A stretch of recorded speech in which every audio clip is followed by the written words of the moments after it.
Rain falls over tiled roofs. A name hangs in the dark. Black Death Sect. A place where death is routine. A lone man stops before the gate. No hesitation, no emotion. Thunder splits the sky. "He's here! The nameless swordsman! Kill him!" Steel is drawn. Fear is louder than courage. They charge. One step forward, one blade raised, one life ends. He does not clash, he interrupts. Wrists fall, throats open, bodies collapse. Too slow, unnecessary movement.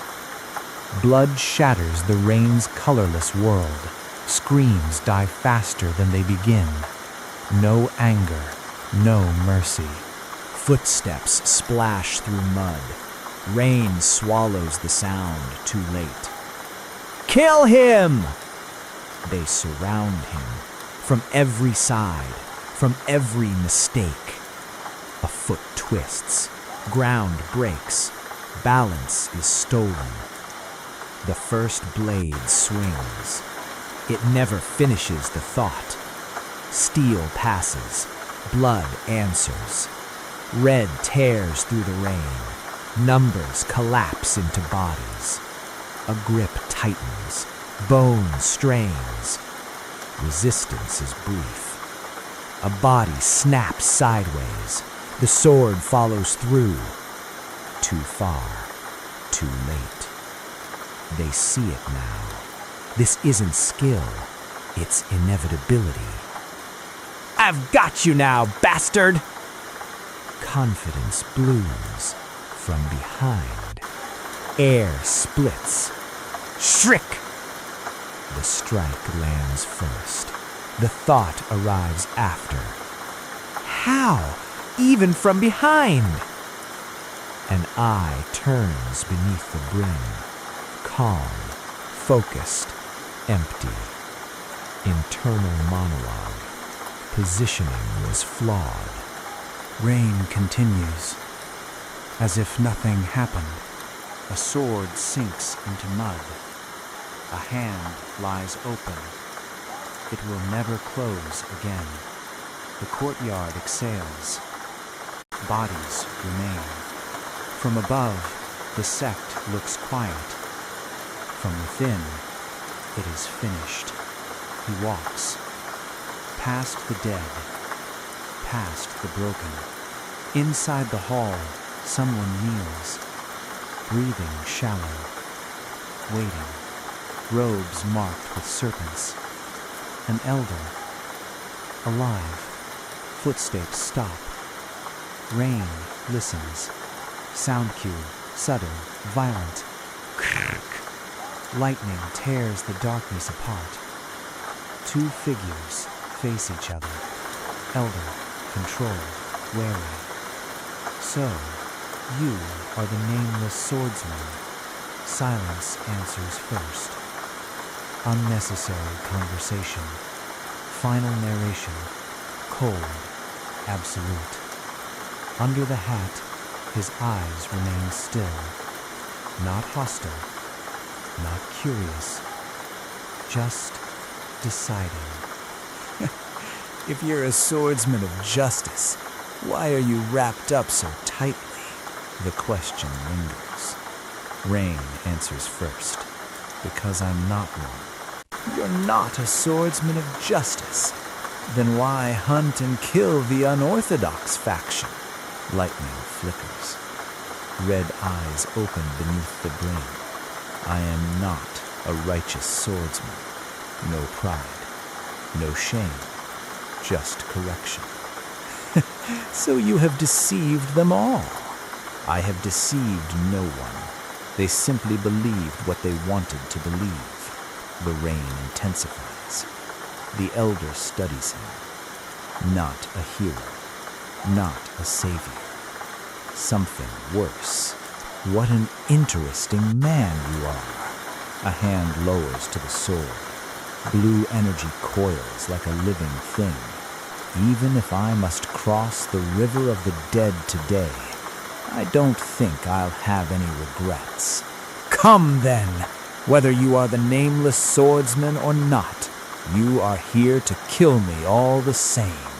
Yes, shh, steel slides free.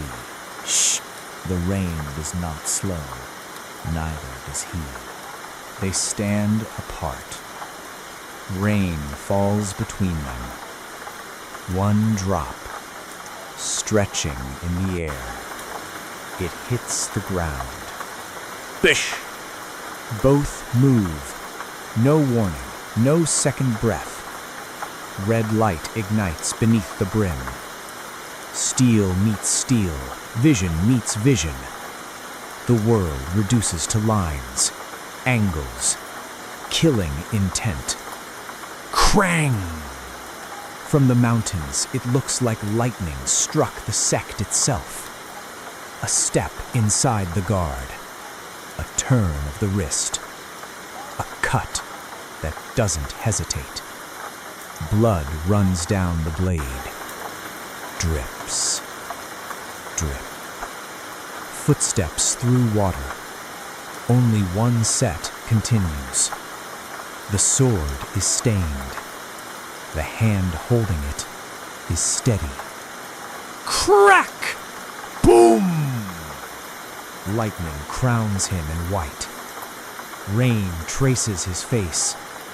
Blood mixes without meaning. One red eye watches the storm. Justice was never part of it.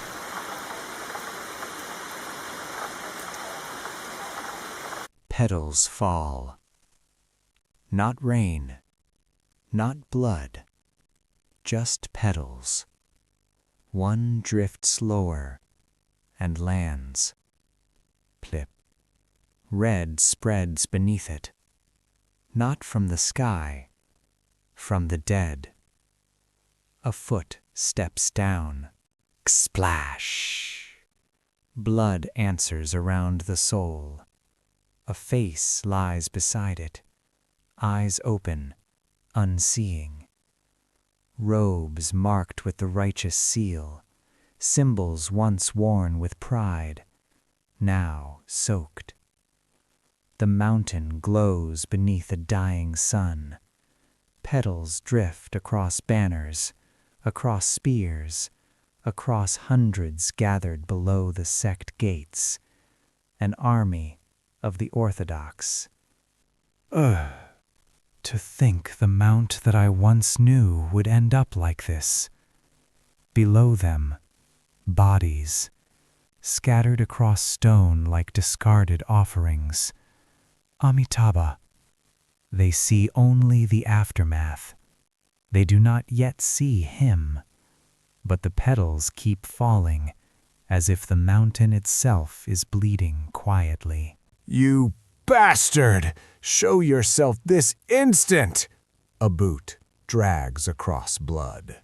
Scritch. From the shadow of the gate, a hand emerges. It holds a head. Blood threads down from torn hair, drips steadily onto stone. Behind him, banners of the righteous sects snap in the dusk wind. An army waits. Shaolin, Wudong, Ching Ching, Nam Gung. He names them one by one. You certainly brought quite a crowd. Shut your mouth! Who the hell are you? Why have you committed such a massacre? An eye twitches. Veins stand against skin. Steel shifts. Shk! The head falls. Rolls once. Stops. I came because I heard Manhwa was the strongest. Blood spreads beneath the former sect leader's face. But it seems rumors can't be trusted. Is this guy the sect leader of Manhwa? Of Manhwa? His sword lifts. The edge is dark with old red. Well, since you've all swarmed here together. He lowers the tip toward the earth. Petals circle him in a slow spiral. I assume you're stronger than Manhwa was. Ah! Killing intent detonates from the front ranks. Eyes blaze white, steel flashes forward, and in the center of it all, he does not move. Yet. I will kill you right here and appease the souls of Mount Hua. 3 masters step forward, a monk with a ringed staff, a swordsman with twin blades, a veteran with killing intent carved into his stance. Steel rises. Whoom! They descend together, blue arcs, golden shockwaves, blades crossing mid-air like falling stars. As I thought, his lips curve, not strained, not desperate, excited. This place is a lot of fun. White swallows red, sound stretches thin, fragments of petals, fragments of bodies, fracture into static. Zzzt. Darkness. Then, a ceiling. Curtains drawn tight, a couch beneath him. Whew! His pulse is steady, no blood, no wounds, only the echo of battle. Was a coordinated attack from that many people still too much for me? He picks up the headset. Black casing, cables coiled like sleeping serpents. On the screen beside him, Murim Online, a recently developed virtual reality Murim game. Violence so realistic it sparked protests, blood so vivid it blurred the line. They called it excessive, they called it dangerous, he called it immersive. There's really no game quite like this. The TV flickers on, breaking news scrolls across the bottom. An executive from Dado Industries, missing, the company behind the game. I should try a more quiet approach next time. The room is dim, the world is calm, but his eyes still carry a faint red glimmer, as if the game hasn't quite let him go. Assassination seems like a good choice too. The TV hums softly. News anchors speak of missing executives. He barely listens. Spare. Spare. The sound isn't from the television. It's from behind him. Spare me. Oh, right. His hand lowers beside the couch. Metal slides free. Between parted curtains, a man kneels, face swollen, one eye sealed shut, blood dark on the floorboards.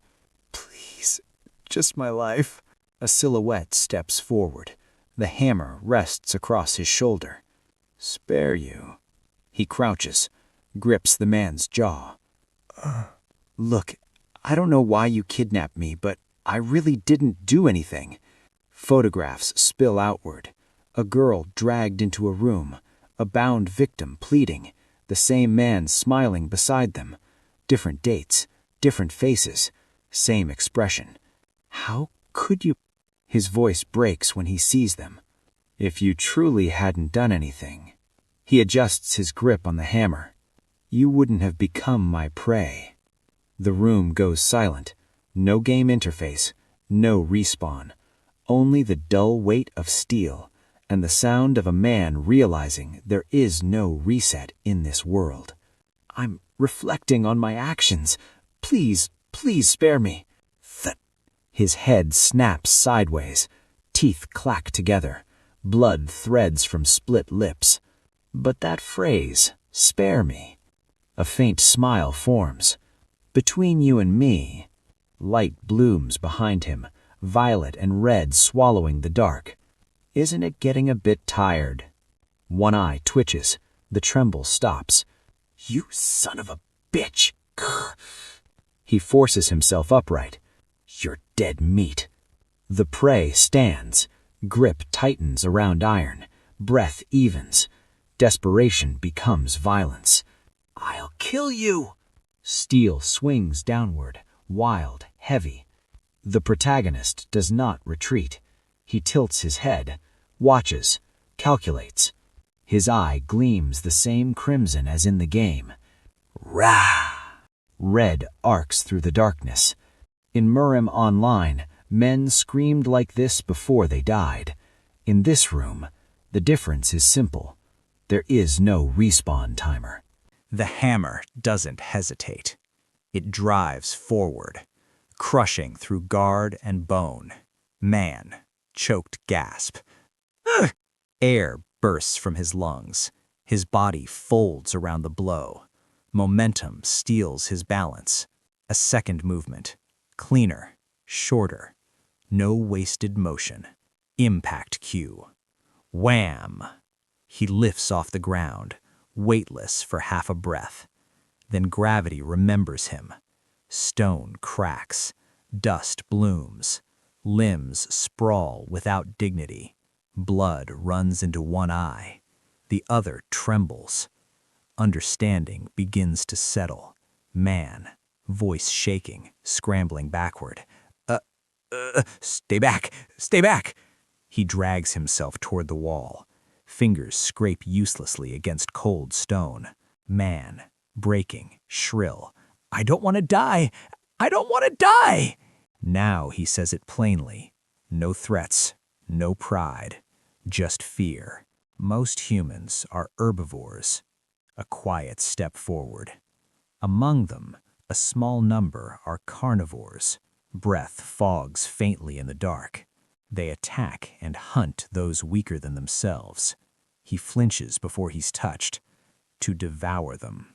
He raises the hammer again. Not in anger, not in excitement. Just instinct.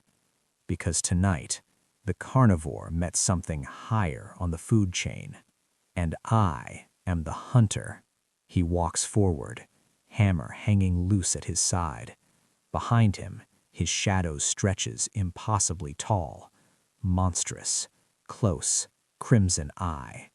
One red light burns in the dark, unblinking. Who hunts those carnivores? Man, voice cracking, scrambling back. Don't come any closer. Stay away. He trips over his own heels, hands raised. Too late.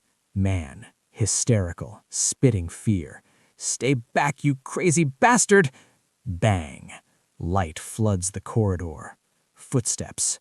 Multiple. Ordered. Don't move. Uniformed officers flood the room, weapons drawn. Red dots tremble across walls and flesh. He stands in the center, hammer still in hand, the broken man at his feet. Predator. Prey. Witnesses. The hierarchy rearranges itself in seconds. A voice from the doorway, controlled, authoritative. Dong Bong Su. A suited man steps forward, hand adjusting his coat. Not shouting, not panicked, certain. For the first time tonight, the hunter pauses.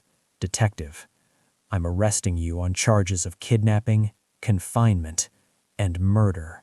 A dozen guns remain trained. No one lowers their aim. Detective, without blinking. And murder. Silence tightens. The word hangs heavier than the smoke. His red eye doesn't flicker. Not denial, not fear. Just calculation. Protagonist. Quiet thought. How did the police find this place? Gunshot. Bang. A bullet tears into the wall beside him. Concrete spits dust against his cheek. Detective, voice hardening. I said, don't move, you prick. The barrel remains steady, unwavering. These are live rounds. The glow dims slightly. Not gone, just contained. He stands alone, hammer in hand. A wall of uniforms in front of him. Authority, law, witnesses. The situation. The memory overlaps. A different battlefield. A blood-red sky. Falling petals. A lone figure surrounded. is quite similar. A soft breath, almost a laugh. Do you have any idea? His eyes flick toward the man on the floor. This scumbag killed a total of 6 women. He tortured them and took photos while playing with them before they died. The officers shift uneasily. Even they hadn't heard it phrased that way. The corpses next to him are all the same. Most of them are murderers. The room grows quieter. The detective keeps his weapon raised. The hunter lowers nothing. Between them, justice and interpretation. These guys are beasts. A red iris fills the dark, unblinking. Carnivores that hunt ordinary, innocent people. The glow deepens. I'm just the hunter who catches those beasts. Man on the floor, sobbing, frantic. Do you understand? The one you should be shooting isn't me. Spittle, tears, snot. It's this guy. He points with a shaking hand. Is that so? 2 guns now. 2 muzzles. Centered. But what can I do? A faint exhale. To my eyes, all I see is a psychopathic killer who kidnaps and murders people. No tremor in his aim.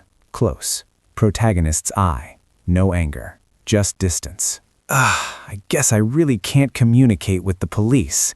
The hammer lowers slightly, as if in thought. Freeze! Finger tightens. The hammer shifts in his grip. Not to swing, to throw. Impact cue. Steel whistles through air. Detective, eyes widening. Too fast. Impact. Crack. Blood bursts outward in a violent bloom. The body behind the gun collapses. 1 shot fired, 1 life ended. The line has been crossed. If there's a next time for me, a vertical surge of light engulfs him. I hope there are plenty of beasts I can kill without worry. The world blurs. Yeah, a place like the Murim. A pillar of blue-white energy tears upward, shattering air, splitting dust. Last beat, and then he's gone. Air crashes into his lungs. Cold, wet. He chokes on it. I'm alive? I definitely heard the gun go off. Snow drifts past his face. Or ash. Or something unfamiliar. Voice. Older. Irritated. Oh? I thought for sure you were dead, but you're still kicking. Close. Red iris. It narrows. Alive. Older man. Scowling. This little brat. He steps forward. Grabs a fistful of hair. Yanks his head back. Older man. Snarling. Do you have any idea how much I struggled to drag you from the marketplace? Knuckles tighten. Older man.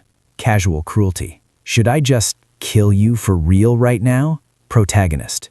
He doesn't beg. Doesn't shake. He smiles. Just slightly. Older man. Clicking tongue. Tss. He releases him with a shove. See you tomorrow. I'm done. Footsteps fade. The door remains open. Moonlight spills in. Close. Red eye burning. Not fear. Recognition. Narration. New body, new place. Same hierarchy. Action. Hand reaches. His fingers curl around a stone.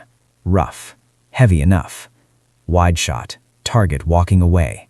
The man's back is turned. Confident. Unaware. It doesn't matter what world this is. There are always beasts. Final movement. He rises. Energy coils around him. Violent. Purple. Unstable. Not the law. Not justice. Instinct. Last line. The hunter has awakened again. His lungs burn. Each inhale scrapes. Damn it, my body. He tries to push himself up. His arms tremble. Too light. Too weak. Pause.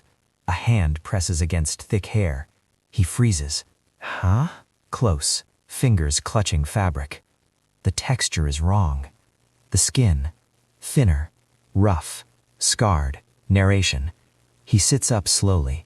Bones sharp beneath skin. Ribs visible. A frame starved and beaten. This body. Purple darkness coils behind him. It's not mine. Close. Palm against nape. Old wounds. Layered scars. Not fresh. Not his. Where did all these scars come from? Movement. He turns toward the window. Moonlight spills across the floor. Cool. Ancient. Close. both eyes glowing faintly red. Recognition ignites. Wide shot.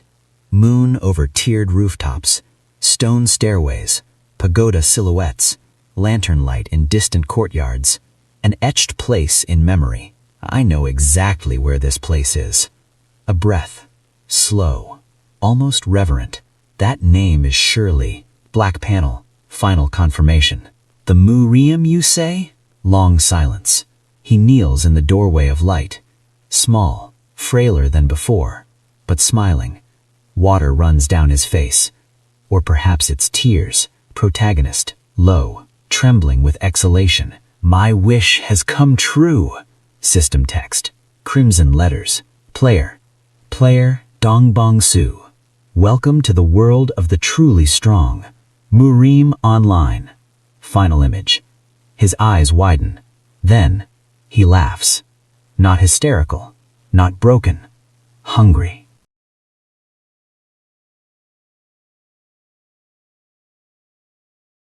The rake scrapes across the filthy floor. Straw and manure drag in uneven lines. A horse exhales sharply, steam curling from its nostrils. The stable is quiet until the doors slam open. Light floods in. Hey, so, Sam! He turns quickly, heart jumping. Lord Macho? He grips the rake tighter.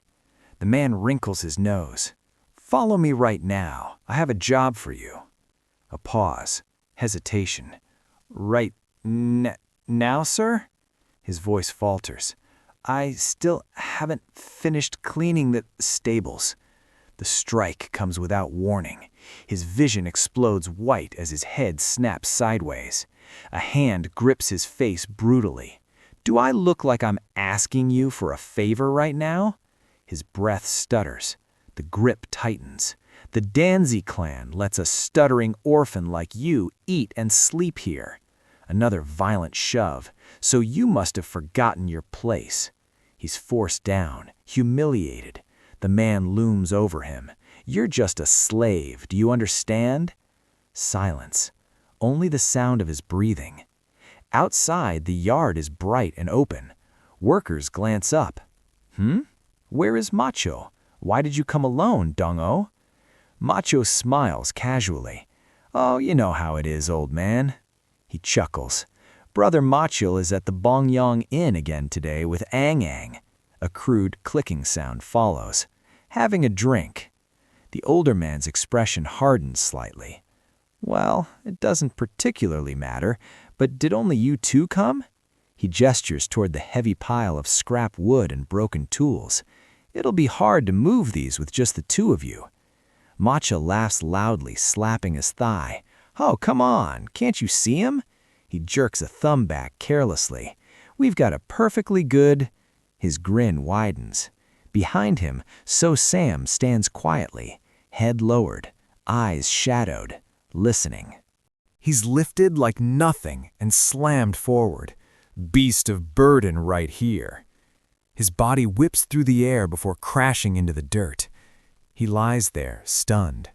A voice calls out, almost amused. Brother So Sam, what are you doing? Bootsteps approach. A massive figure looms above him, grinning down with heavy contempt. Get up and start moving these weapons. So Sam's fingers twitch against the ground. A hollow reply leaves him. Ah, right. His hands press together as if in obedience. Above him, the man stretches lazily. Now that I think about it, I have an appointment at the Bongyang Inn today too, don't I? He waves dismissively. My bad. Looks like you'll have to put in some extra work today, Brother So Sam. A pause. Cruel cheerfulness. I'll be going first, so good luck with that. Dust settles around So Sam's bowed head. Inside, the older worker watches silently. His eyes soften, then shift away. Back in the red void, So Sam runs, hunched under a mountain of blades strapped across his back. The world is nothing but blood and shadow. His body trembles under the weight. He stumbles, weapons spill, clattering across the ground. He drops to his knees. The pile crushes down over him. Metal pierces. He forces himself up again, step by step, dragging the burden forward. In silence, in red. The sky burns red above tiled rooftops. A tired voice, gentle but worried. Good work. The old Nan's hands tremble. But child, why don't you take a rest? So Sam stands with his back turned, shoulders shaking faintly. The elder's voice lowers, almost afraid of his own words. Your complexion is terrible. You look like... A pause, thick with dread. Like someone who's about to die. So Sam's face tilts into the dim light. Hollow eyes, lips drained of color. I'm fine. He walks into the red dusk alone. Wind brushes past empty streets. From somewhere deep, a whisper coils around him. So Sam. His breath fogs. It's cold. The darkness thickens. A voice, cruel and intimate, presses against his skull. Do you really want to drag out this pathetic bug-like life? A shadow blocks his path. Glowing eyes stare down at him from a monstrous frame. What are you doing? Get out of my way. So Sam looks up slowly. Small, frail. I'm sorry. The world explodes in red. A brutal impact caves into him. Where did it all go wrong? His body is hurled across the ground like discarded cloth.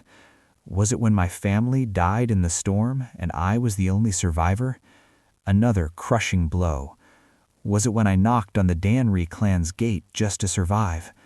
A fist slams into his face, bone against bone, blood against dust. Or maybe silence, darkness swallowing everything. It's cold. He lies curled on the ground, barely breathing. A tiny voice escapes into the void. Save me. The red fades. Only the cold remains. A thin bar of light spills from the small window above. Dust drifts through it like dying stars. He lifts his head slowly. One eye opens. Red. Not weak, not broken. Awake. He sits curled in the corner, breath shallow, fingers digging into his sleeves. The stable is quiet, except for the shifting of horses. A whisper surfaces from the haze. So Sam. So that was this kid's name. Memories ripple like water disturbed. Fragments that are not his. He presses a hand to his chest. Pain. Not from wounds, from understanding. He stands beneath the narrow beam of light. This body is small, starved, beaten thin. A realization settles, cold and precise. This seems to be the stable from his memories. He touches his face, feels unfamiliar skin. So the real So Sam was beaten to death. A pause. No grief in his tone, only fact. His red eye sharpens, and I took over his body. Silence answers him. Then, a flicker of blue light bursts into existence before him. Huh? A translucent window floats in the air, glowing softly. Wait, what's this? Letters arrange themselves neatly across the screen. Welcome to Murim Online, the world of the truly strong. His gaze narrows. Recognition.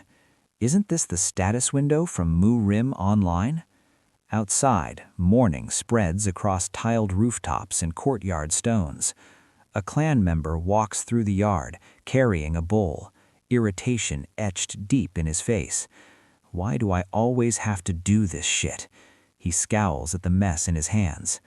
Am I the only one in this massive Danri clan who can clean up horse shit? He clicks his tongue, annoyed. If he was done with his work, he should have just gone straight home. The courtyard hums with ordinary life, unaware. Inside the stable, a red-eyed boy stares at a blue window only he can see, and the world has already begun to change. Flames of irritation flare behind crossed arms. Why the hell did he have to bring in Pang Do-riang of all people? That guy's a psycho. His jaw tightens. I even sent Dong Jin with him just in case. Veins bulge at his temple. Damn it! Why does a great man like me have to clean up after a half-wit? His eyes darken with something uglier. A thought slips through clenched teeth. Kill him myself. Silence. Then reason claws its way back. Disc, no, the risk is too high. A bead of sweat runs down his cheek. If I get caught, it'll be my head on the chopping block first. The stable door slams open. Gah! He storms in, bowl in hand, fury barely contained. Inside, So Sam sits slumped against the wall. Ah, you useless moron! Why did you have to stay alive just to make my life difficult? The bowl is shoved forward. Too hard. It slips. Ah! Food scatters across the wooden floor. So Sam doesn't flinch. The man glares down at him, breathing heavy. So Sam's face tilts up slightly. Calm. Empty. Unbothered. Later, he sits alone with the fallen bowl at his feet. His thoughts move detached. Is it the second week already? Light from the small window cuts across his face. It's been 2 weeks since I woke up here. His fingers curl loosely over his knee, measured, analytical. From what I've gathered through Mitchell and the outside world's situation, his gaze lowers, shadows hiding his eyes. He isn't the beaten boy anymore. He's observing, calculating, waiting. A single word settles in his mind. First. He watches from the stable doorway. The courtyard stretches wide beneath a clear blue sky. Tiled roofs, ordered formations, rows of men holding spears in disciplined lines. His thoughts sharpen. The people here use hanja, but this isn't China. Steel flashes as blades are drawn in unison. Arms tense, feet shift, breath synchronizes. The reason is, a sword glints in cold light. One word ignites across his memory. Martial arts. Not the staged choreography of cinema, not fantasy scribbled across worn novel pages. Techniques once confined to fiction. Techniques that only existed in movies and novels. Figures leap skyward, robes billowing. Palms shatter stone. Energy swirls like visible wind. People fly through the air. A blade arcs faster than sight, and move faster than the eye can follow. A roar echoes. Ha! Dozens answer in unison. Ha!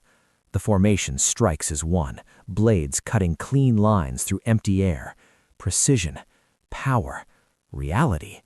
From the shadows, a red eye watches, unblinking. In this place, those martial arts are a living reality. Steel gleams beneath the sun. Voices rise in fierce rhythm. And in his mind, a familiar title burns. Murim Online. Recognition settles like cold certainty. It's like a live-action version of Murim Online. The game he knew, the world he mastered. Now, it breathes. A second conclusion forms. Second. Blue light washes over his face. This status window and system. The translucent panel floats before him, numbers and attributes glowing faintly. He studies it carefully. To be precise, stats, skills, titles, everything arranged exactly as he remembers. For some reason, the Murim Online status window is working and only I can see it. At first, he thought it was a dream, a game, a hallucination stitched together by familiarity. At first, I thought this was just a game because of the window and the martial arts. His hand tightens into a fist. Wood creaks under the pressure. Pain shoots up his knuckles. Real, solid, unforgiving. This is definitely reality. Faces flash through his mind. Sweat, fear, cruel laughter. Every person here has their own emotions. a twisted grin, a glare filled with resentment. They are alive, and they are moving. Men train under the open sky, blades cutting wind, breathing, bleeding, living. The blue glow reflects in his eye.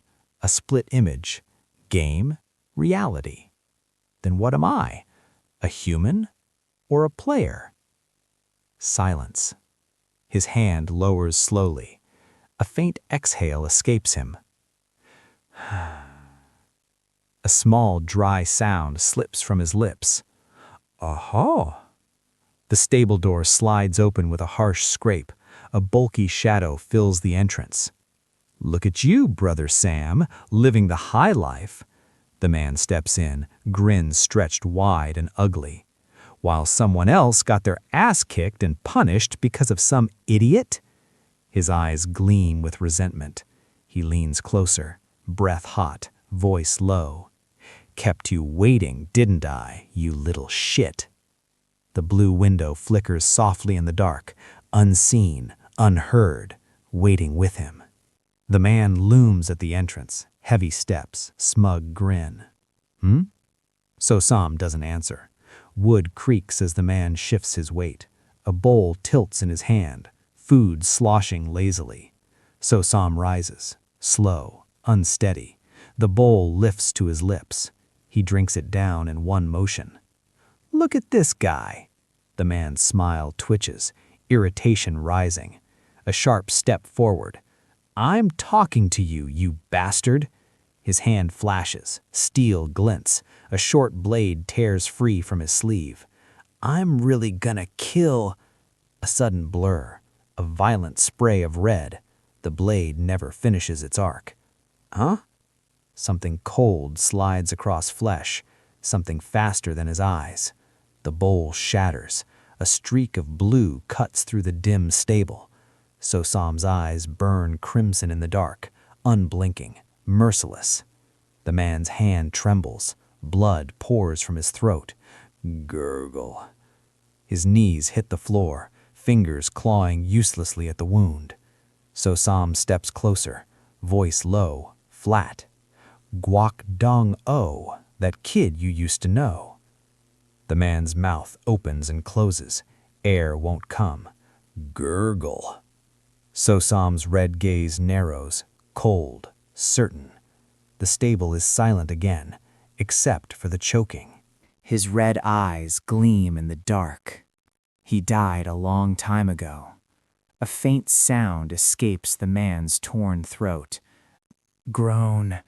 Blood bubbles at his lips. He jerks violently, fist swinging in blind panic. Gack! A desperate punch crashes forward. Too slow. A flash of red splits the air. A scream rips from him. Cut short. Steel moves once. Clean. Brutal. A fountain of crimson erupts, sprays the walls, paints the floor. The stable drowns in red. Another strike, and another. Wet impacts echo in the confined space until the body stops moving. Silence returns. Only the sound of blood dripping. He stands over the corpse, silhouetted, swallowed by a storm of scarlet. Breathing steady, eyes burning. The question lingers in his mind. Human? Player? Blood rains around him like a curtain. He doesn't look away. That doesn't matter. His gaze sharpens, cutting through the red haze. As I thought. No illusion, no game, no reset. This place is, without a doubt, reality. Rain pours from a blood-red sky, soaking a battlefield where blades clash and bodies fall beneath a towering, ominous presence. I can feel the great law of this world emanating from both this guy and Machil. Flames rise, steel screams, the mountain of corpses grows higher. The law of the jungle, survival of the fittest. The world itself feels savage, breathing, watching, judging. If it's this place, a single eye snaps open, red, wide, alive with something unhinged. If it's here, I don't have to hide my true nature. I can hunt to my heart's content. A wolf's snarl cuts through the rain, teeth bared beneath the crimson storm. Because people like me. The sky shifts, a colossal spectral beast, glowing blue, monstrous, untouchable, descends like a god of predators. No, carnivores that are even stronger and more monstrous. Its presence crushes the air. The gates of Murim tremble beneath its roar. A lone figure stands before it, small but unafraid. Will be roaming freely in the jungle they call the Murim. Rain streams down his blood-streaked face. His arm lifts slowly, testing strength returning to battered muscles. A crack, bones settling, breath steadying. As soon as my body recovers, the hunt begins again. A smile spreads across torn lips, thin, delighted, dangerous. Firelight flickers against his teeth. He raises his hand toward the blazing heavens, fingers curling as if grasping fate itself. For the true predators.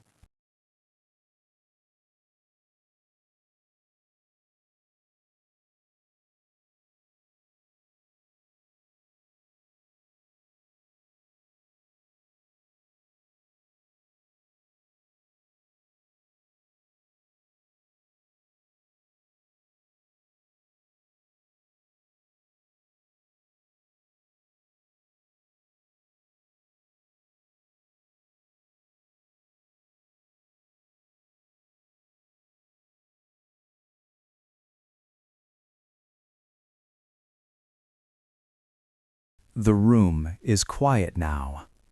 Too quiet.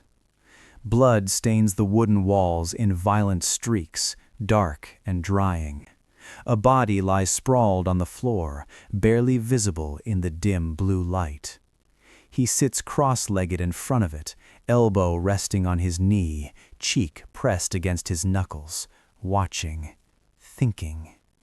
His gaze lowers to the corpse, cold, unimpressive. His eyelid droops lazily.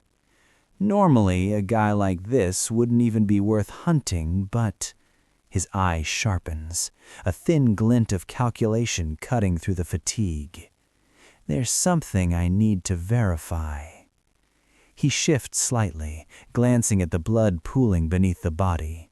The metallic scent lingers in the air, thick and familiar. Then, a single word leaves his lips. Inventory. The air in front of him ripples. Light gathers.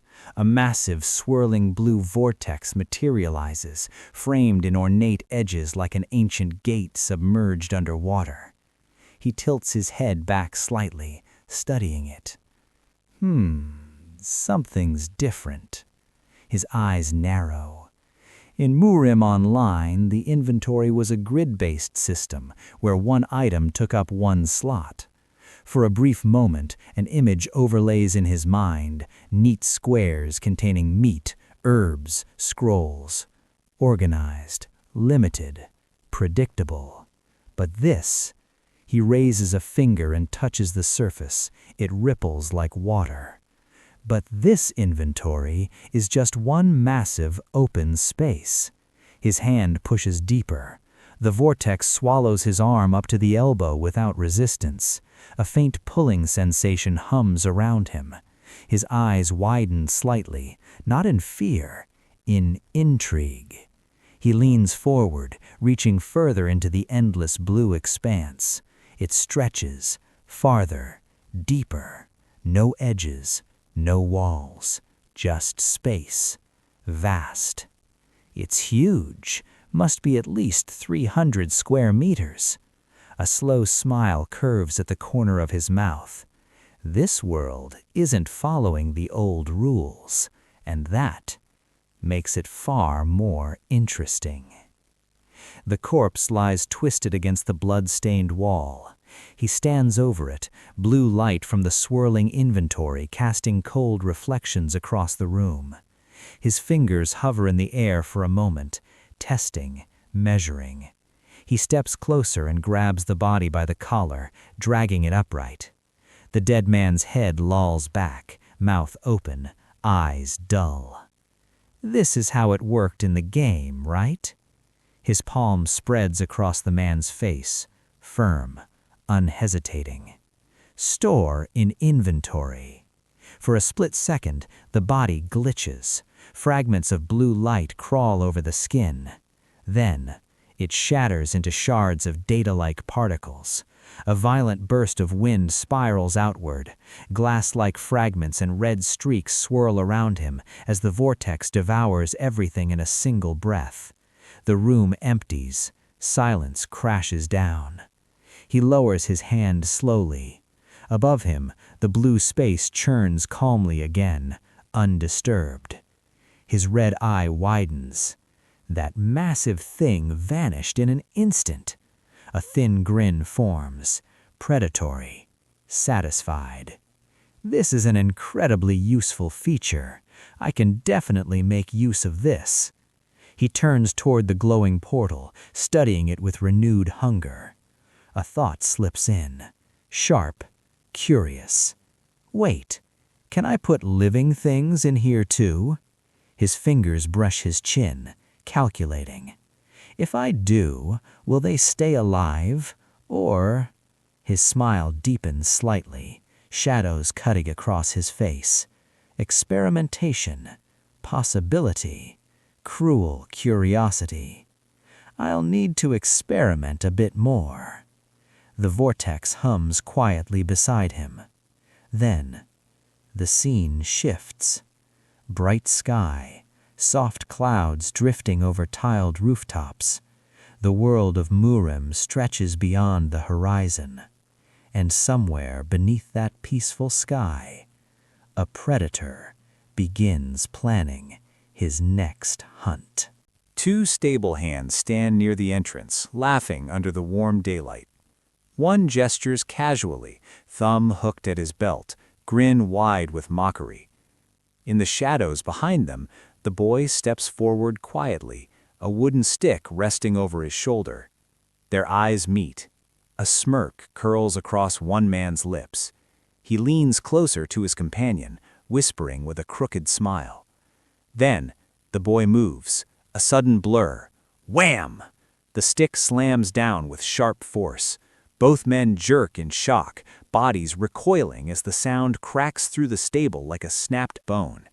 Before they can recover, a shadow looms over him. A thick hand grabs his hair and yanks his head back. The sky fills his vision, bright, blinding. A scowl hovers above him. "Hey, you half-wit, I heard you went mute." Silence. His lips part slightly. Ugh. A broken, breathy sound escapes him, crooked, unconvincing. The man sneers, disgust twisting his face. "Tch, you mute bastard, don't just slack off here." A rough shove, fingers jab toward the stall behind him. "Take that horse for a walk." Inside, the horse shifts impatiently. The boy stumbles forward, gripping the rope tightly. The man clenches his fist, veins bulging at his temple. God, what am I supposed to do with a brat who can't even speak right anymore? The boy lowers his head, shoulders slumped, hair hiding his eyes, submissive, obedient. The rope tightens in his grip. Moments later, he walks through the village street beneath a clear blue sky, leading the horse calmly at his side. Villagers pass without a second glance. His expression remains dull, empty. But beneath lowered lashes, his eyes watch everything. Quiet, calculating, waiting. The marketplace buzzes with life. Vendors shout prices, pots clang, smoke rises from food stalls. People haggle, laugh, complain. He walks through it all quietly, one hand holding the horse's reins. His eyes shift slightly beneath messy black hair, watching, measuring, calculating. A group of boys linger near a wooden fence, whispering. They notice him. Grins spread across their faces. One of them scoops up a small rock and winds his arm back. "Take that!" The stone flies. It strikes the side of his head with a dull crack. He doesn't flinch, doesn't cry out. The rock drops to the ground. He simply adjusts the grip on the reins. His lips curl faintly, almost amused. The boys burst into laughter. "Look at the dummy! Stupid So-Sam!" One pulls his cheeks wide in mockery. Another giggles behind him. "He can't even talk anymore!" A smaller boy steps forward, imitating broken speech. "Mute So-Sam!" Tears suddenly spill down his face as he rubs his eyes dramatically. Fake sobbing. Exaggerated. Cruel. The air shifts. Dark. For a split second, the world behind the laughing children turns black and red. A towering shadow rises behind them, silent, suffocating, predatory.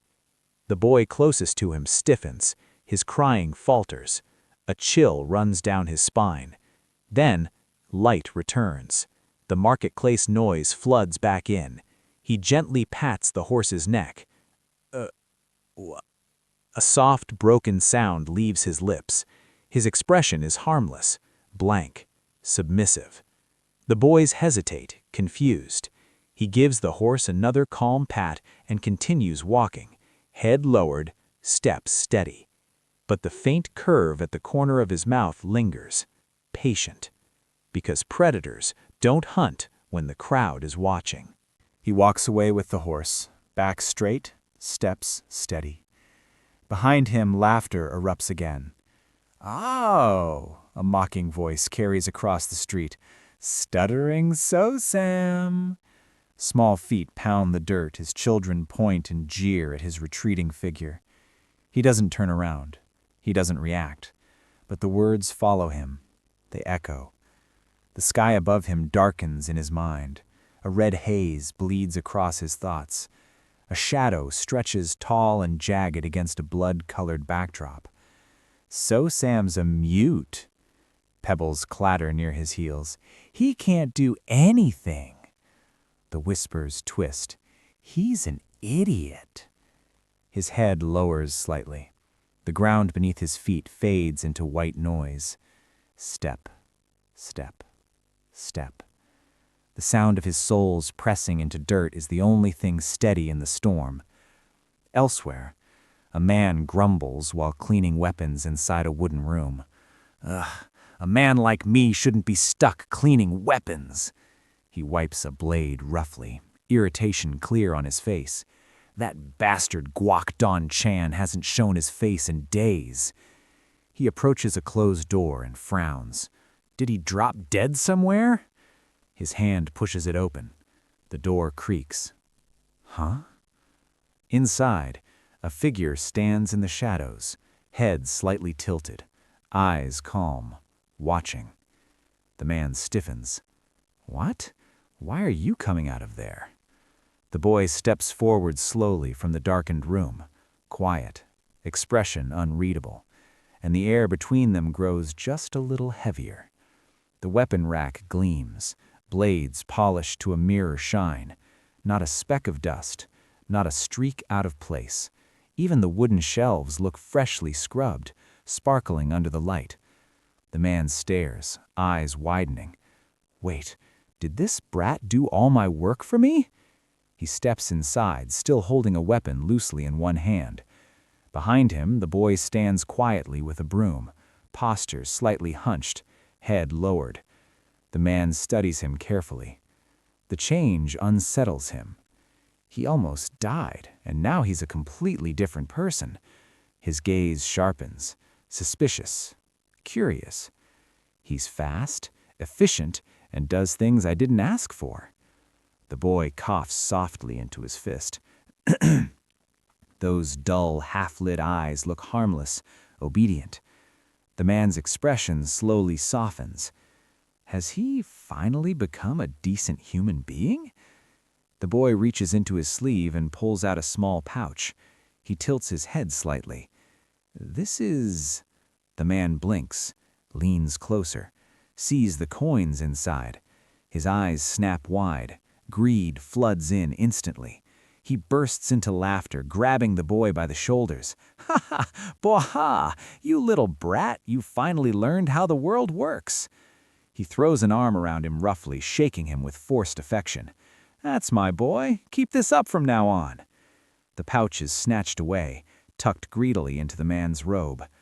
The boy stumbles back a step as the man walks off, still grinning to himself. Coins clink softly in his grip. Behind him, the boy stands still, face calm, eyes no longer dull, watching the man's back as he leaves, silent, calculating, because generosity from a predator is never kindness, it's bait. The pouch spun through the crimson sky, cutting across the glow of hanging lanterns as if it were a falling omen. Moron, he doesn't even realize he's paying for his own funeral. The bag dropped and landed neatly in his waiting hand. Below the burning sunset, the old man grinned, lantern light flickering across his wrinkled face. Exactly. Don't just bow your head all the time. You've got to show some flexibility like this. He weighed the pouch with a satisfied bounce. Let's see. My pockets are full today. The coins clinked sweetly. His grin stretched wider. Should I go see Chosan instead of Aang? The grand brothel stood drenched in red light, lanterns swaying gently in the evening breeze. He strode forward boldly, tossing the pouch once before catching it again. The attendants stiffened the moment they saw him. "Welcome, sir. Oh, Lord Machill, you're here." He slung an arm over the greeter's shoulder, smiling as if they were old friends. "Yeah, go bring Chosan out." The attendant blinked, confused. "Sure thing. You usually call for Aang." The old man's smile sharpened. "Wait, Chosan?" A vein throbbed at his temple as he bared his teeth. "That's right." The attendant hesitated, sweat forming at his brow. The old man tightened his grip on the pouch and shoved it forward. "You doubt me? I've got the cash here." The servant's expression flipped instantly into a deep, greedy smile. "Thank you, sir. Head to the last room on the second floor, and I'll bring Chosan right away." Moments later, in a quiet wooden room lit by a single lantern, he sat alone at a low table. Steam curled from the food before him. He picked up his chopsticks, breath puffing slightly through his nose, impatience simmering beneath the forced calm. The coins were spent, the choice was made, and somewhere beyond that sliding door, fate was already preparing its punchline. The wooden door slid slightly, lantern light spilling across the floor. "I'm coming in." The door opened wider, and she stepped inside gracefully, hands folded neatly before her. "It's Chosan, sir." He froze. She stood there in soft silk, shoulders bare, posture elegant, eyes lowered in quiet composure. The air itself seemed to change. His breath hitched as heat crept up his face. She's on a whole different level from Aang. He cleared his throat, trying to gather what little dignity he had left. "Ahem, sit here." She obeyed without a word, kneeling close beside him. The faint scent of perfume drifted between them. "I'll pour you a drink, sir." Her delicate hands lifted the bottle. His grin widened, eyes nearly disappearing as he leaned in. "Yes, yes, pour one. Ha ha, ah." The liquid trickled into his cup. His gaze slid down to her fingers, pale and slender against the ceramic. "By the way, you have such lovely hands." The wooden wall behind them stood silent. A thin crack between the planks. From the darkness within that slit, something watched. "Come a little closer." The whisper didn't belong to her. The crack widened just enough. "That's it. Closer." An eye opened inside the wood, round, blood-red, unblinking, watching. Closer. In the suffocating dark beyond the wall, a face slowly emerged from shadow. One eye glowed the same crimson, reflecting the lantern's flame like a living ember. The pupil tightened, fixed directly at the old man, unblinking, hungry. The red sunset burned over the rooftops as the words echoed again in his mind. If you head to the room at the end of the second floor, I'll bring Chosun to you right away. The sign of Bongyang Inn glowed beneath rows of lanterns. He stood at the entrance, hands clasped behind his back, posture confident, like a man who believed the night belonged to himself. From the shadows, a pair of eyes watched. Tsk, he actually went for a girl young enough to be his daughter. The old man's lips curled into a greedy smile as he loosened the pouch in his hands. The fabric crinkled softly. But hey, money is money. Coins clinked inside as he chuckled low in his throat. The door slid. Open. A silhouette stretched long across the wooden floor, backlit by the orange glow outside. The attendant blinked. "Welcome." You're—" The figure didn't answer. He stepped forward slowly, his outline sharp against the dying light of dusk. The old man's brows furrowed as he approached, irritation rising. He leaned down, sneering. "Hey, mute, do you even know where you are?" No response. His face twisted. "Get lost right now before I—" The words died in his throat. A small pouch was suddenly thrust up in front of his face. He stared at it, eyes widening. The stranger's voice trembled slightly. The old man grabbed the pouch, grin returning instantly as he loosened the knot. The cloth peeled back. Gold. Stacks of coins gleamed inside, catching the lantern light. His eye twitched. That wasn't just payment. It was bait. The attendant's greasy smile stretched wide, teeth flashing under lantern light. "If you wait in the second room from the end of the second floor, I'll bring Ang to you right away." The Bongyang Inn glowed red beneath the hanging lantern. A lone figure walked toward its doors, steps steady, silhouettes swallowed by the warm light. Darkness bloomed. A hand wrapped in worn bandages tightened slowly inside a haze of crimson. The title of death itself seemed to breathe in the air. Inside a narrow room, Machil laughed to himself, scratching his bare chest arrogantly. Ha! This Machil's still got it. Behind him, a presence. A blade rose silently, edge glinting inches from his throat. A hand descended. Wind split the air. His eyes snapped open. Steel flashed. Gak! The blade bit across his neck as cloth twisted tight against his throat. His body jerked violently. Gak! His fingers clawed at the fabric, digging into his windpipe, veins bulging as breath refused to come. The attacker's face emerged from the shadows behind him. Eyes cold, mouth set in quiet fury. Machil's voice broke into panic. What son of a bitch is—" The answer came in steel. A brutal slash tore across him as blood sprayed into the dim lantern glow as the room filled with the sound of ripping flesh. The laughter from moments ago vanished, only choking, and the wet, final echo of a blade finishing its work. The struggle didn't last long. Wood creaked violently as the attacker twisted his body, dragging Machil backward. The blade flashed again, fast, merciless. A wet crack split the room. Machil's body jerked once. Then his head tore free.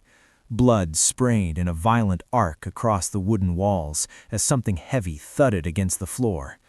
From the darkness above, a single crimson eye watched without blinking. Machil's body collapsed onto its back, twitching, hands clawing at nothing. His severed head rolled aside, eyes bulging in frozen disbelief. The attacker stood over him, breathing unevenly. Blood rained down in slow droplets. Machil's eye, now dimming, stared upward. No arrogance left, only shock. The attacker adjusted his grip and shifted his weight, straddling the corpse as if it were nothing more than butchered livestock. His face came into view. Messy black hair, hollow cheeks, a mouth slowly stretching upward. A smile, too wide, too pleased. His red-tinged eyes trembled with something far worse than anger. They gleamed with joy. The room fell quiet except for the faint drip of blood striking wood. He loosened his hold and let the corpse slump fully flat. Silence. His shoulders rose and fell once, twice. Then he straightened, wiping his blade clean with calm, deliberate movements. His breathing steadied. The madness receded from his expression, replaced by something cold, controlled. He stood in the dim lantern glow, face half-shadowed, eyes lowered. Not a trace of hesitation, not a flicker of regret. Only the stillness of someone who had just done exactly what he intended to do. He stood facing the wooden wall, back to the room, the corpse sprawled behind him in a dark, spreading pool. A narrow slit opened in the planks ahead, faint light slipping through. Slowly, he raised his bandaged hand. The cloth around his wrist loosened and slid free. His palm opened. A cold blue glow burst to life. Store in inventory. The blood-stained blade shimmered and vanished into thin air. Silence returned. Good thing I practiced using the inventory.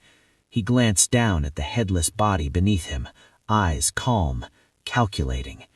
It'll definitely be a huge help in my future hunts. A translucent screen flickered into existence before his gaze, casting pale blue light across his face. Icons hovered in neat rows. Quest, skill, gear, item. Above them, blurred stats. Marshal ATK, ? Marshal DEF, ? A thin bar shifted slightly. I've gained experience. His red eyes sharpened. Killing people in this world grants experience points. He turned away from the corpse, shoulders relaxed. And once that experience builds up, I can level up. A slow inhale. Leveling up makes me stronger. His pupils trembled faintly, glowing deeper crimson. And being stronger makes hunting that much easier. His fingers flexed in front of him, as if already feeling the next throat in his grip. As hunting becomes easier, I'll gain experience even faster, which means... The lantern behind him flickered, casting long shadows across the blood-soaked floor. In this place, His lips curved upward, not with rage, not with madness, but with anticipation. He lay back against the wooden floor, staring at the ceiling, blood still warm in the air. Can become infinitely strong. His fingers laced together over his face, elbows spread wide, as if savoring the thought. What a truly wonderful world. Slowly, he lifted the cloth that had strangled his prey, stretching it between both hands. His shoulders trembled once, then steadied. He lowered it and framed his own face with 2 fingers, peering through them playfully, eyes dark and amused. Through that narrow frame, the severed head stared blankly upward. His lips curved faintly. It's a pity I don't have a camera. Outside, footsteps approached along the corridor. A guard stood near the door, arms folded, unaware. Wood creaked. Tap.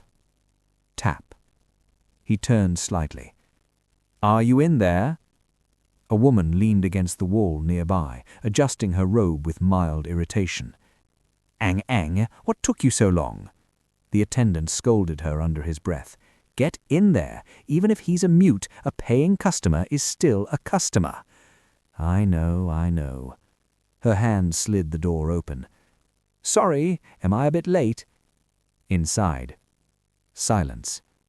The attendant frowned, sweat forming at his temple. His eyes narrowed. Honestly, though, are those 2 moving in together in there or something? Behind the door, the smell of blood lingered, and something inside was very much awake. The attendant rubbed his chin, irritation building. He stepped closer to the door and knocked hard. "Brother Marchill, it's been a while. Chosin, you come out now too." His fist struck the wood again, Bang, bang. Someone else is wait. No, you should probably get some rest. Silence answered him. The doors trembled faintly. His brows twitched. Are these two seriously ignoring me? His face reddened with annoyance. He leaned in, shouting through the crack. This ma chilga. The words shattered into a scream. Kia! The door burst inward. What's happening? His eyes bulged wide, white swallowing the pupils. Something heavy dropped from above with a sickening thud. A body. It dangled grotesquely in the doorway, thick rope biting into its neck, swollen belly hanging slack. The lantern light cast its shadow long and distorted across the floorboards. The attendant's voice shrank to a whisper. Brother, ma chill.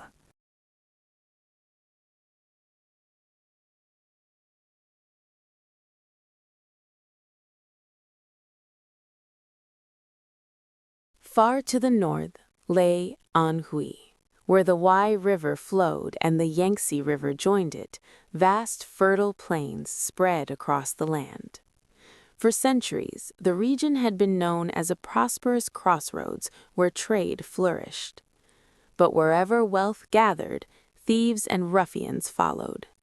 Bandits and villains from unorthodox factions ran rampant across the land, and many warriors rose to fight them. Clans and sects devoted to the code of the Murim established their power throughout Anhui. Among them, the most prominent were the Namlung clan, one of the 5 great clans of the Central Plains, and the Danri clan. Though the Danri clan lacked the overwhelming martial power of Namgung's Cross-Heaven Sword Division, they possessed something equally formidable: intelligence. Their infamous Black Crow Squad was feared throughout Anhui for its vast network of spies and informants. Even the Beggar sect, known for its unparalleled information network, begrudgingly admitted that the Black Crow Squad surpassed them within this region. But recently, that very Black Crow Squad had been struggling with a mysterious case. Inside a quiet hall of the Danri clan, a man handed over a sealed scroll while another bowed respectfully, preparing to report the troubling news. A stern, middle-aged man with sharp eyes and a long mustache stared forward, his presence heavy and commanding. Black Crow Squad leader Daehyo. His voice was calm but grim.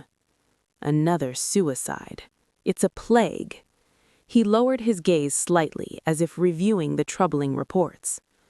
Over the past few months, nearly 100 people have taken their own lives. He slowly continued, thinking carefully. There have always been suicides, but it was 1 or 2 a month at most, never this many. His eyes narrowed as suspicion crept into his thoughts. What's strangest of all is how perfect the cases are. The evidence in every investigation seemed flawless. The evidence and the circumstances of every single case unequivocally point to suicide. But something about that perfection bothered him. He looked up again, his expression turning sharp. But is that truly possible? Silence filled the room before he finally asked the most important question. Who was the first to die? A subordinate answered respectfully. An armory artisan from the clan, a man named Machil. From the clan? Do you mean the Danri clan? Yes. He leaned forward slightly. Then where did this Machil kill himself? The answer came quickly. At an inn, sir, the Phoenix Tavern. Daehyo stood without hesitation. Let's go. His subordinate looked surprised. Pardon? Surely there's no need for the squad leader to go in person. Daehyo opened the door, determination in his eyes. No, I have to see it for myself. A large inn stood beneath the bright sky, its layered rooftops towering over the busy street as travelers and townsfolk passed by without a clue of the mystery hidden inside. Inside the building, the investigators stopped before a wooden door. Is this the room? A subordinate nodded respectfully. Yes, sir. Chosan and I found Ma-chil hanging from the rafters of this very room. The squad leader's eyes sharpened as the thought gnawed at him.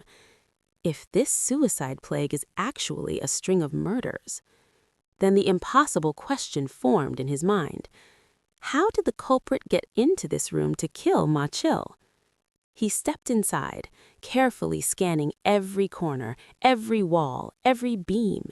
His gaze dropped to the wooden floor as he slowly walked through the silent room. I've searched every nook and cranny. There's no way for a culprit to enter without being seen. He moved to the wall and pressed his hand against the thick wooden logs, inspecting them closely. In that case, the only remaining possibility is here. His eyes narrowed at the seams between the heavy logs. If these logs were removed, it would provide free passage. But the moment he considered it further, the flaw became obvious.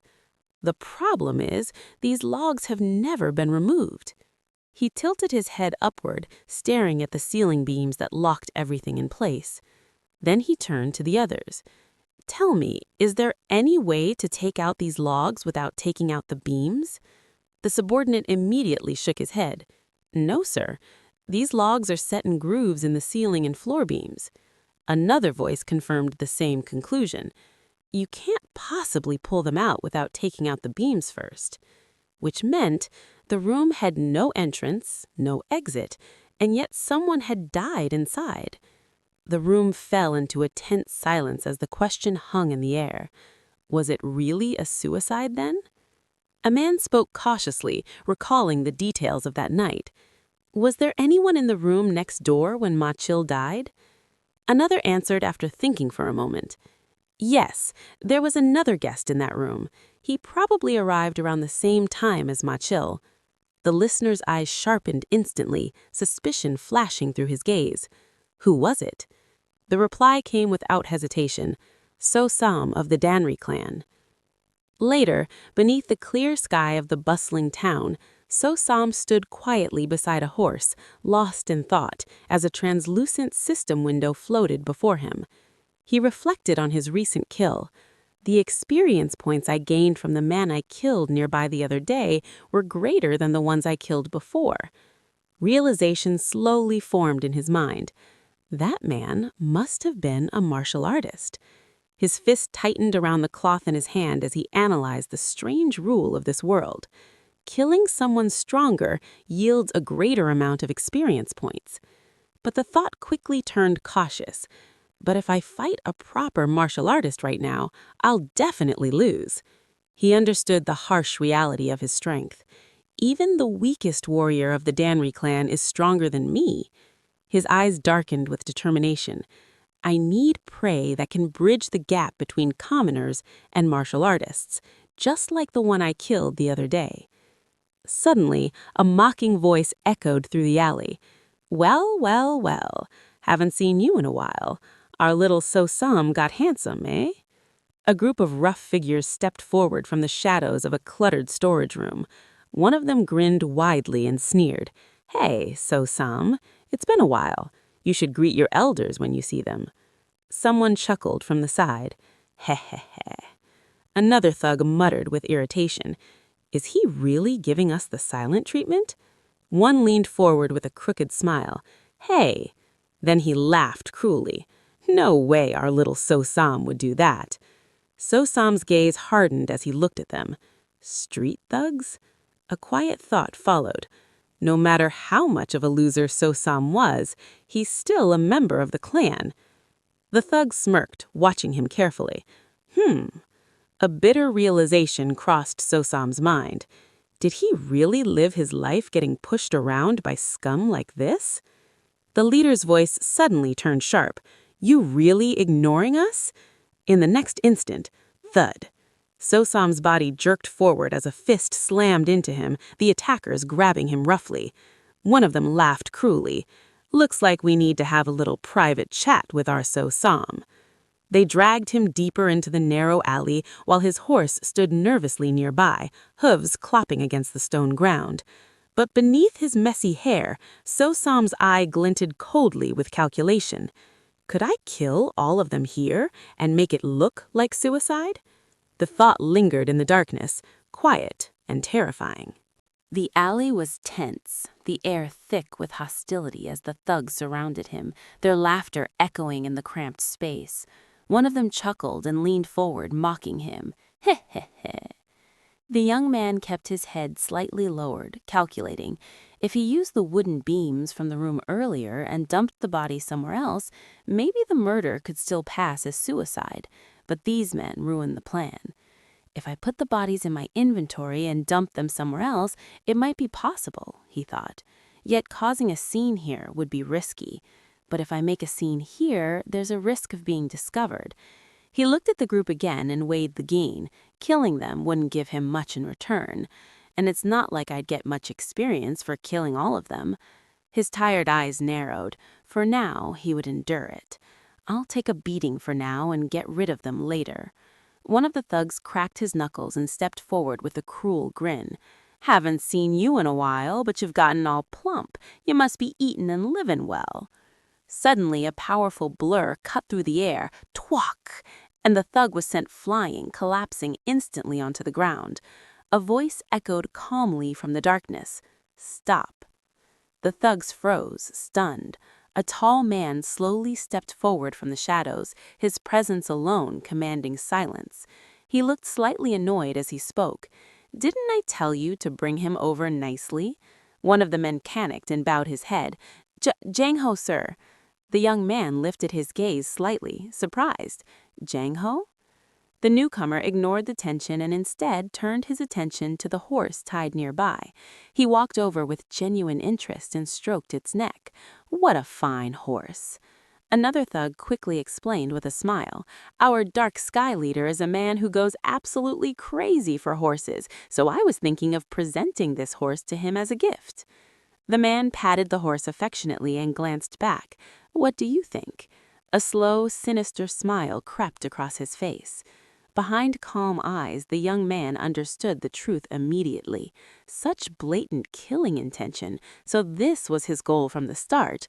The red glint in his eyes sharpened. He plans to kill me and take the horse. But his expression remained calm. However, he chose the wrong person to prey on. The man stepped closer and studied his face carefully. You seem to have a lot on your mind, but I don't ask shit twice. The young man finally raised his head fully, a faint smile appearing on his lips. Then just kill me. Why bother asking twice? The thug's face twisted in shock, his eyes bulging as he stared at the silent young man in front of him. Huh? You can talk? Before anyone could react, the young man moved. A cold whisper slipped from his lips. Inventory. A flash of blue light tore through the dark room as a blade materialized from nowhere. The weapon shot forward like lightning. Ah! Steel pierced flesh in a blur of motion. Blood sprayed across the dim interior as the stunned attacker collapsed, his strength vanishing in an instant. The dying man trembled, disbelief flooding his eyes. Just how? The blade twisted free, and chains rattled violently around the fallen thug. Another man screamed as he realized what had happened. Chains! It's chains! At that exact moment, a glowing blue window appeared before the young man. Murim online. Congratulations on leveling up. LV1 to LV2. Close. The remaining thugs froze. A terrifying crimson aura erupted from the young man, spiraling around him like a storm of blood and darkness. His silhouette stood at the center of the violent energy, unmoving, unhuman. One of the men shrieked in terror. A demon! He's a demon! Another panicked voice followed. Run! No! A furious roar cut through the chaos. Kill him! Weapons were raised as the room erupted with murderous intent. Everyone kill that fucking demon! A thug's mouth trembles in disbelief as he stares forward, panic flooding his face. What the? The alley erupts in chaos as he suddenly turns and bolts, feet pounding against the wooden walkway. What on earth is that? That thing! The bright glow at the end of the alley casts long shadows as he runs desperately, terror driving every step. He stumbles and throws a hand forward. voice cracking with fear. Help me! But before anyone can answer, a sharp force pierces through the air and attacks so fast he barely understands what happened. His body jerks violently as pain rips through him. Ah! His breathing grows ragged as the realization sets in. This can't be happening. Am I going to die here? The alley stretches endlessly before him while his strength fades. A cold voice echoed in his mind like a final judgment. You were just a loser. His body collapses onto the ground with a heavy thud. You were a literal money bag who would just giggle and hand over cash when beaten. The man's eyes widen in regret as memories flood in. His voice trembled weakly. I just wanted to do a favor and make some money like usual. His strength slips away as the truth sinks in. That's all I did. Sweat drips down his bald head as anger and despair mix in his fading consciousness. This is frustrating. His body is dragged helplessly along the alley floor. To think I'd die at the hands of some mediocre-looking demon. Darkness slowly closes in. The battlefield falls silent except for strained breathing. A lone figure sits in the dimness, injured but still alive, while another body lies motionless nearby. A weak groan breaks the quiet. Ugh. Moments later, another pained breath escaped him. Ugh. Ugh. The bald man suddenly jolted awake, eyes wide with terror. Gasp! His chest heaved as he looked around the dark room in panic. From the shadows, a calm voice spoke. Oh, are you awake? The bald man trembled as he stared at the figure sitting in front of him. A demon? The young man sighed softly while watching him. The bald man froze in fear, sweat dripping down his face as he noticed the cold glint of a blade near his neck. The young man leaned forward slightly and asked in a quiet voice, That guy who died first while acting tough, who was he? The bald man stammered nervously. Are you talking about Jang Ho? The young man's eyes narrowed as he pressed the knife closer. Yeah, Jang Ho. What did he call it earlier? Black? The bald man quickly blurted out the answer. Black Snake. It's the Black Snake Society. A grim explanation followed as the organization was revealed.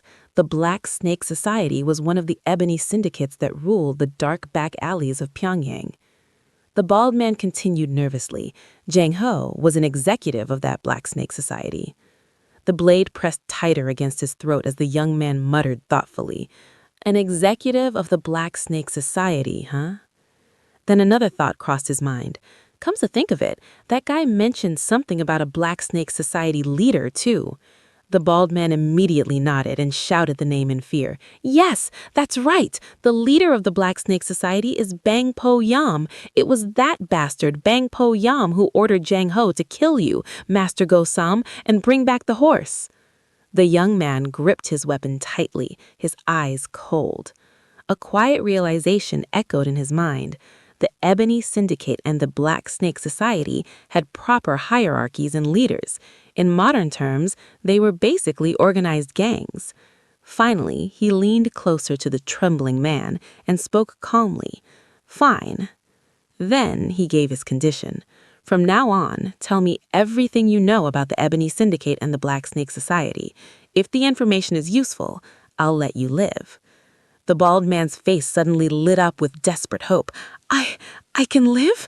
Is that true? But the hope lasted only for a moment. His expression froze, eyes wide and lifeless, as blood quietly spread beneath him. A cold blue light flickers in the darkness as his hand reaches forward, touching the strange interface that suddenly appears before him. Inventory. The glowing system responds to his touch. Items shift and vanish as he cleans away the evidence of what just happened. He exhales quietly, his voice low in the empty alley. Shh. Is that everything cleaned up? Silence returns. The street is dark and abandoned, only a stray animal wandering through the shadows as he walks deeper into the night. He lowers himself to the ground, exhausted, his body still aching from the earlier fight. His half-lidded eyes stare into the darkness while his thoughts race. I learned several important facts today. A name echoes in his mind: Ebony's Syndicate. The image of a large organization flashes in his thoughts, a gathering of powerful martial artists standing above ordinary people. His eyes sharpen. I was looking for prey to level up and found something between martial artists and civilians. A slow smile creeps across his face. And I found it unexpectedly. He folds his arms over his knees, gaze dark and calculating. From now on, I will prepare to hunt these guys as my targets. Then the system message echoes again in his mind: level up. He studies his hands carefully, turning them under the dim light. It's vanished completely. The wounds that covered his body earlier are gone without a trace. All previous wounds were healed the moment I leveled up. His fingers glide over his skin in disbelief. Not just the scars on my hands, but all the wounds on my body have disappeared. One crimson eye gleams faintly in the darkness as a dangerous thought forms. Perhaps it could even heal damage to the heart or brain? He straightened slowly, confidence returning to his posture. If I'm on the verge of leveling up, it might be okay to take a certain amount of risk. But then he remembers the moment it happened. And light. The alley exploded with the burst of energy. The light that filled the alleyway along with the level up. His expression hardens. This is a disadvantage of leveling up. That brilliant flash would attract attention anywhere. It's not just flashy to look at, it's highly likely to invite danger. He turns his back to the alley entrance, already planning ahead. I have to hide it. His mind returns to the strange ability he used earlier, the one that allowed him to kill without leaving evidence. His voice becomes colder. The method of killing using the inventory is no exception. A final, quiet vow leaves his lips. I must not get caught by anyone. A hunter hiding among the prey must appear ordinary. From above, the streets look like a sea of people moving in every direction. Merchants, travelers, and townsfolk blend together under the lantern light. When you look most like the others and cannot be distinguished, only then can you become the ultimate hunter. He sits quietly in the shadows, body relaxed but mind alert. It's best to level up at the exact moment the hunt ends, or in a place where only the prey is present. Leading the horse through a narrow alley, he steps toward the bright entrance of the town as dawn colors the sky. If Jang Ho had been a bit more cautious or stronger, I could have been in great danger. The streets grow crowded as he walks deeper into the city beside the horse. Now the camouflage of being a mute isn't enough. Lanterns glow over the busy market as people push past each other under the moonlit rooftops. I need to grow stronger quickly without being discovered, by killing more and stronger bastards. A quiet voice suddenly speaks behind him. Yeah, that's certainly what I was thinking. A hand suddenly grabs his shoulder. Are you So-Sam? His eye widens slightly as he turns his head. Another voice asks sharply, Did you kill Ma Chil? Before he can respond, a fist wrapped in blazing blue energy surges forward through the darkness. A blue system window suddenly flickered into existence before him. A critical error has occurred. The message glitched again, expanding with more distorted text. A critical error has occurred in the Murim online system. There should be no issues with proceeding with the game. He stared at the floating interface quietly, realizing something strange. This error appeared after I hit level 2. Sitting alone in the dim room, the glowing system panel illuminating his face, he thought carefully about the cause. The cause is probably because of me. The game system and this world were never meant to exist together, yet somehow both were operating at the same time. Crowds moved in the distance as he considered the contradiction. This problem must be stemming from that discrepancy. He paused for a moment, thinking deeper. However, the truth was obvious. He looked at the floating screen again. Isn't the fact that I'm here in the first place a critical error? But it was already too late to worry about that. He reached out and tapped the interface. The system panel opened fully, revealing his status window. His eye narrowed slightly. The stats that had once been nothing but question marks were now visible. Strength, intelligence, health, attack power, agility, defense. Even martial arts attack and defense values were displayed as proper gauges.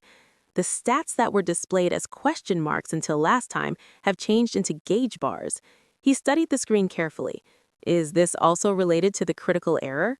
Perhaps reality itself cannot perfectly translate into the logic of a game. It might be because in reality you can't quantify everything like a game. His finger moved again. He pressed another tab. The skills window opened. New options appeared in glowing text. Slash, stab. More techniques followed. Block, throw. The system was evolving, and with it, so was he. The blue system window hovered in front of him as he studied the list of abilities carefully. These are all passive skills that are commonly generated when you create a character in Murim Online. Most of them looked familiar, techniques any player would normally start with, but one of them caught his attention. But what about this skill? He leaned forward, eyes narrowing as he examined it. Spirit Eye. This is a technique I've never seen before. His gaze sharpened, curiosity turning into suspicion. There isn't even a separate description, so what kind of skill is this? Suddenly, the system activated. The activation conditions for Spirit Eye have been met, and Spirit Eye is being cast automatically. His eyes widened as glowing blue windows flashed before him. An enemy with a level difference of 10 or more has approached within 20 meters. A countdown began. 19, 18, 17. His body stiffened. The countdown numbers continued. 16. The warning repeated. An enemy with a level difference of 10 or more has approached within 20 meters. His mind raced. Is it some kind of early warning system? 15, 14, 13. He slowly rose to his feet, listening to the silence beyond the wooden door. 12. His fist tightened. Then he exhaled quietly. 11. It's probably not an enemy. His thoughts turned toward the outer gates of the clan. Not only are there few people brave enough to break into the Donkey clan, under the moonlight, guards stood watch outside the tower and gate. But if it were an enemy sneaking into the Donkey clan, they wouldn't move that slowly. A shadowed figure stepped forward, the floor creaking softly beneath his weight. If so, the person approaching must be an expert from the Donri clan. Sosam's mind raced as the system countdown continued. I don't yet know exactly how much of a difference 10 levels makes. His eyes drifted to the glowing status bars, but considering the record and the cost of life it took to reach level 2, it's significant difference. Dark red memories flashed in his mind, countless deaths piling up behind the numbers. How many people would I have to kill to reach level 10 if I only killed ordinary people? The thought chilled the air around him. Thousands? 10,000s? The violent surge of power that difference created flashed in his imagination. They are as strong as the difference in the value of those lives. His expression slowly hardened. Among the figures of the Donri clan, the candidate is... Before the thought could finish, the door burst open with explosive force. 2 men stood at the entrance, their presence heavy and oppressive. One of them stepped forward, his eyes sharp beneath thick brows. Sosam's eyes widened. In an instant, the man grabbed his collar.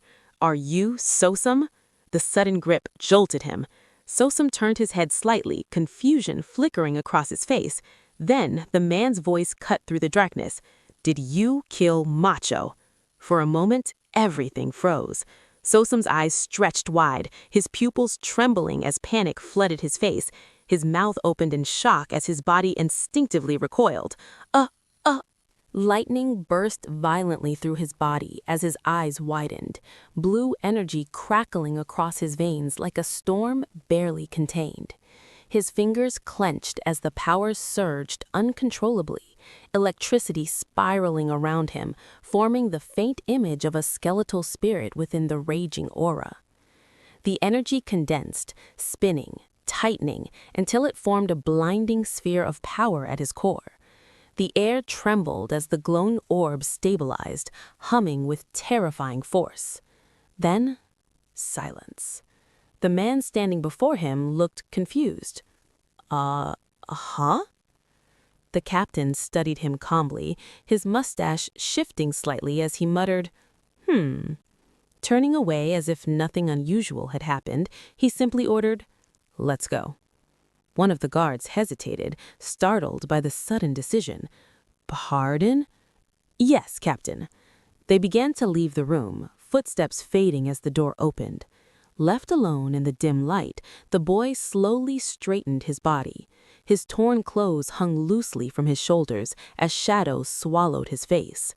Only his eyes remained visible in the darkness, and they glowed red. The man's eye narrows in the dark as he calmly admits, "Yes, I was." A moment later, blue lightning-like energy bursts through his body as he explains with clinical certainty, "That's why I checked him by injecting internal energy into his body just now." If the man had trained even a little martial arts, there should have been some reaction, some trace of power. Another man leans forward, tense, his brows twisted in suspicion. How was it? The answer comes without hesitation. He was empty. The elder stands beneath the night sky, robes swaying lightly in the wind, while the man behind him listens in silence. The conclusion is unsettling. He didn't have a handful of internal energy. He's just an ordinary person who hasn't learned martial arts. Under the cold moonlight, the thought lingers in the elder's mind. Did all those people really commit suicide instead of being murdered? The full moon glows eerily above the rooftops. If that is truly a plague, how many more must lose their lives before it ends? On the night the moon shone with such an ominous light, something strange happened. The suicide plague that had terrified the city suddenly vanished from Bonyang. But peace did not follow. Instead, a new wind of slaughter began to blow into Bonyang. Rain pours beneath the moon as the city stretches out below, lanterns flickering along the long, wet street. Inside a tavern, travelers and townsfolk gather to drink and escape the cold night. One man leans toward his companion and mutters curiously, "Hey, have you heard that story?" The other scoffs as if the question is ridiculous.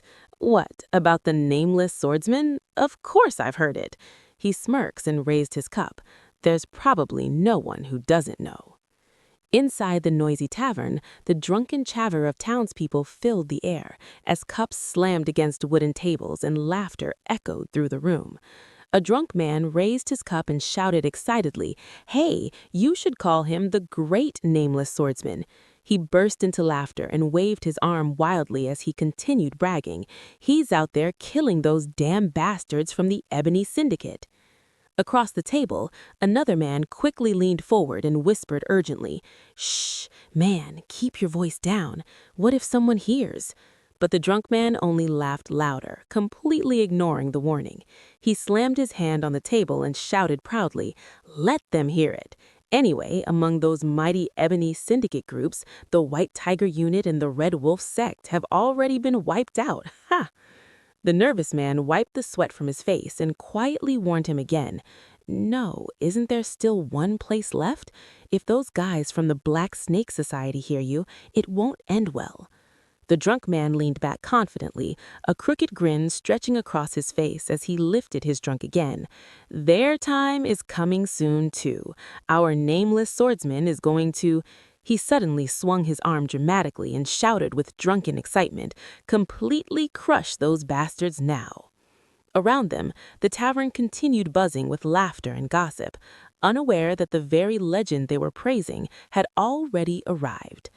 Outside, under the cold rain and dim lantern light, a dark cloaked figure stepped through the tavern entrance. His straw hat hid his face, his long cloak dripping with rainwater as he walked silently across the wooden floor. No one inside noticed him. No one realized that the man they were drunkenly praising, the nameless swordsman himself, had just entered the town.